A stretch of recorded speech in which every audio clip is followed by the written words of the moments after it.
semoga kalau sudah sampai di sesi yang terakhir ini kita sudah paling tidak benang merahnya sudah didapatkan begitu ya Pak ya. Tapi kembali kita ingin tahu juga berbicara soal regulasi, payung hukum, fungsi kontrol juga yang tentunya akan dilakukan oleh Bapak-Bapak yang ada di Dewan. Ini seperti apa Pak berkaitan dengan pengangguran di Kota Surabaya Pak Tony? Berkaitan dengan pengangguran saya pikir regulasi sudah siap, regulasi sudah cukup. Terlalu banyak aturan, jadi kemudian Malah kita sulit untuk bergerak. Ya. Betul, Dan betul. yang dibutuhkan sekarang adalah saling memotivasi. Fungsi pemerintahan.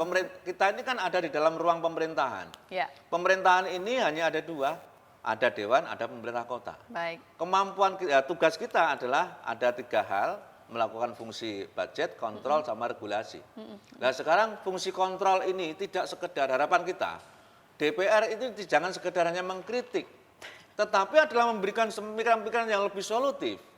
Kritik boleh, tetapi kemudian jangan biarkan pemerintah kota lalu kemudian berjalan sendiri. Oke. Setelah dikritik, berikanlah masukan pemerintah kota. Itu sebaiknya begini, begitu, dan sebagainya. Kemudian itu yang pertama. Yang kedua, roadmap tentang penyelesaian pengangguran itu harus jelas. Kemudian adalah kita, Surabaya merdeka dari pengangguran itu tahun berapa? Kemudian sekarang ada berapa, diselesaikan dengan apa, harus terukur. Kemudian lagi, keterlibatan dari pihak-pihak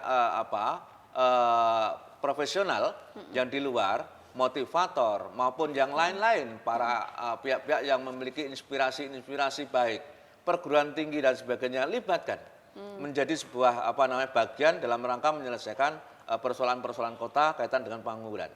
Kemudian yang lain adalah memberikan ruang-ruang individu-individu ataupun kelompok-kelompok yang mereka adalah bermitra untuk melakukan sebuah kegiatan, itu dibangun sebuah jalinan-jalinan yang jelas.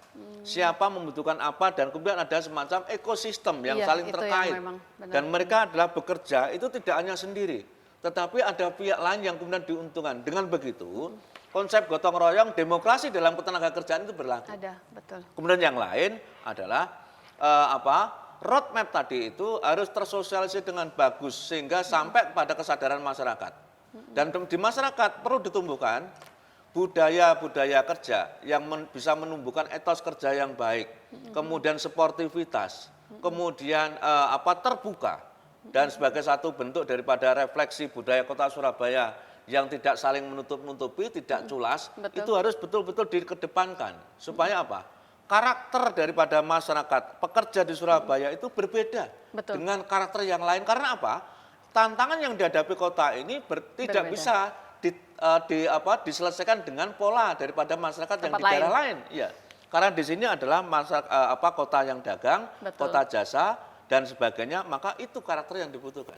Nah dengan begitu nanti itu semua pihak itu terkolaborasi. Pemerintah bisa berfungsi menjadi sebagai dirijen yang baik, kemudian masyarakat bergerak dengan inovasi yang tinggi, sehingga kemudian kesejahteraan bisa kita capai. Saya ingin di closing statement ini Pak Tony juga memberikan sedikit begitu ya, sebuah motivasi untuk RRS Surabaya yang mungkin sampai dengan hari ini masih tengah berjuang Bapak. Berjuang, ingin mendapatkan kehidupan yang jauh lebih sejahtera, lebih mungkin yang masih menganggur pun juga segera mendapatkan sebuah pekerjaan yang jauh lebih baik. Seperti apa Pak Tony? Motivasi saya kepingin mengingatkan kepada seluruh pihak bahwa kota ini sejak dulu sudah dinisbatkan sebagai kota juang. Baik. Bahwa pada saat apapun hidup kita, mulai bangun tidur sampai tidur kembali itu adalah perjuangan. Dan kemudian mulai lahir sampai mati itu adalah bentuk-bentuk daripada perjuangan. Sehingga kaitan dengan masalah pengangguran, menganggur itu adalah bentuk daripada kita tidak menghormati perjuangan para pendahulu kita.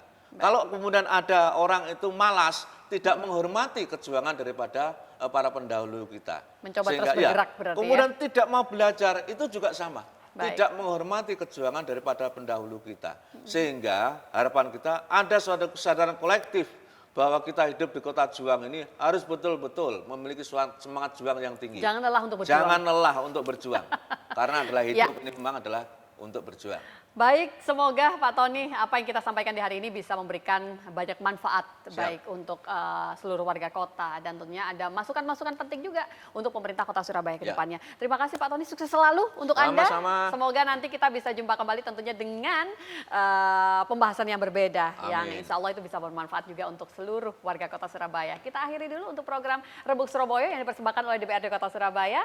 Insya Allah kita akan jumpa kembali. Saya Eli Propo pamit. Sampai jumpa. Wassalamualaikum warahmatullahi wabarakatuh. Waalaikumsalam warahmatullahi wabarakatuh.